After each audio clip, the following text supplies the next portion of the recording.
Tady jsem šťastný, tady to mám rád, tady jsem doma. Ahoj, jmenuji se Tomáš Buchvaldek, právě stojím před Ostravskou radnicí a rád bych se s tebou podělil o můj osobní příběh. Už během studia na střední a potom hlavně na vysoké škole měl jsem tu možnost nějakou dobu žít v Praze a pak i v zahraničí. A ačkoliv mě celá řada mých přátel neustále přemlouvala a říkali mi: Pane Bože, ty se zbláznil, ty se chceš stěhovat tady, do Ostravy, do města, kde je vysoká nezaměstnanost, kde je špatné životní prostředí a téměř žádné příležitosti, tak přes tohle všechno, nebo možná právě proto, jsem se rozhodl vrátit, protože mám náš kraj velmi rád a chtěl bych se přičinit o jeho lepší budoucnost. Jsem si naprosto vědom všech těchto problémů, které tady existují a které je potřeba řešit.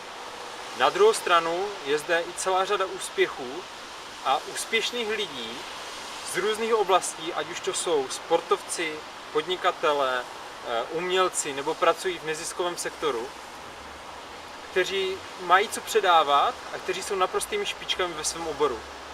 A právě toto byl ten nejsilnější impuls, abych založil Klub patriotů Moravskoslezského kraje, takového místa, kde by se právě tito současní lídři kraje mohli střetávat s těmi lídry budoucími.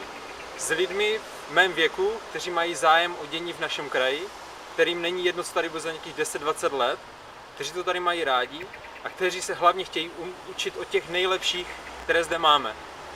Takže pokud i ty jsi takovým patriotem, vyplň dotazník, který vidíš pod videem, zanech tam na sebe kontakt a já se ti ozvu ohledně námi plánované akci na podzim.